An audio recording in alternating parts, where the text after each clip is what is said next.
Hey Jody, what you doing? It's you guys again.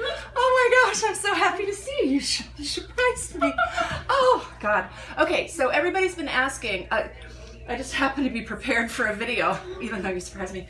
Everybody's been asking different ways to wear the Irma, and everybody's been talking to me about, well, I think the Irma's not my size, it's too small, it's too big.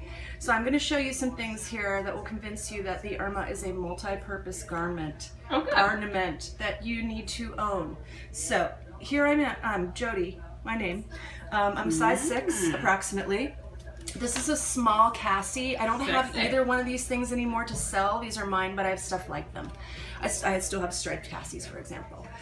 So, large Irma. You can see how big it is on me, but you can also see that it actually doesn't really look that bad, just kind of hanging long like this. I will also note that I'm 18 feet tall, so it's not necessarily going to look that good. Like if you're a regular height, it might look like that.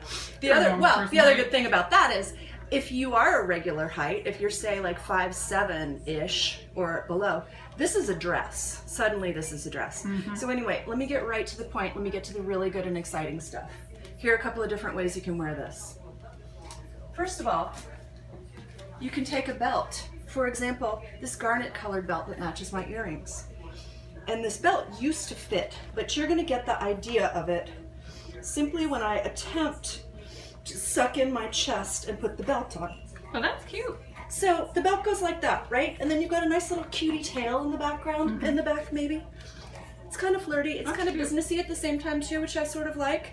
So option number 1, the belt. Option number 2. Now, I'm gonna use a small button for this because I don't have a big button. But if you're a big button person, or if you have a big button store near you, then you can get a big button and you can have the same effect. So all you do is you take a big button, you go to the rubber band store. While you're at it, you get a rubber band. And then you tie the rubber band around the button. And because the button will be bigger, you won't be able to see the rubber band. And then you have this cute little kind of feature, right? This little featurette that works to hike up the Irma a little bit, but it also creates it, it just creates a nice little attention-grabbing piece, which I think is super cool, right? So that's the first thing you can do with the rubber band. Some of them I can't go into, things you can do with the rubber band because they're illegal, but I can go into one more. Now I'm gonna upside down myself for a minute here. Don't get excited because I have. Do you want me to look away? I have a tank top on. No, you don't have to look away because this will be fun. Okay. So, right? Okay. I'm over. This thing is being folded up right about at my waistline, right? So you take a big old hunk of fabric. You take as much of a hunk of fabric as you like. You might want to play around with this a couple of times before you decide exactly what on the top. Before you decide exactly what you're gonna do, right? And then you let it down. And I didn't grab too much fabric, but this starts to cinch in your waist, right? And it kind of creates this really cute little. Oh, nice. Yeah. So again, it's this cinching together of the fabric that gives you a smaller size shirt without buying a smaller size shirt, so you can still do the bigger size shirt things if you so choose, right? Okay.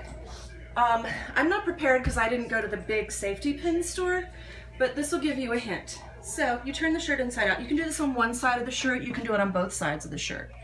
You take it like this, and then you weave, and you weave, right? Along the hem? Along the hem, or if you find a better way to do it, with practicing, probably not cutting yourself and bleeding, that would be the first effort.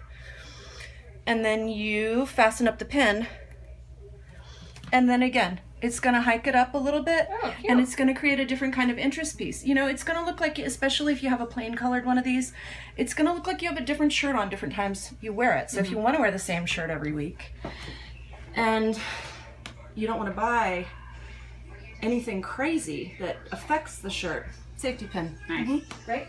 Okay, you can make the same effect using like a hair clip or something like that. I used to have hair, so I have hair clips still.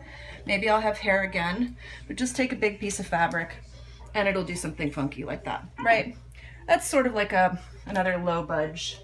The last one I'm gonna show you involves everybody's favorite piece, the linsey. So you take a linsey, and whether it's kind of a clashing color for fun, whether it's a solid, more like a jersey material or sweater material, or whether it's a lace one like this, I kind of like the lace effect. you take it. And you wear it sort of as a sarong, right? Is that the right word? Sarong? Is that sarong? If it's the wrong, I don't want to Oh, right. exactly. Yeah. Oh, we went the same place at the Yeah. same time. Can you tell our cameraman and I grew up together? So you kind of do this, and you mess around with it a little bit, maybe hike it down some. And that's a little strange looking, but I'm a little strange, right? So this is what I have for you today. I'll keep on thinking of new ways for you to wear the Irma, and I look forward to seeing you guys at 6 p.m. on Thursday nights, every Thursday night. Muchas, muchas. Bye-bye.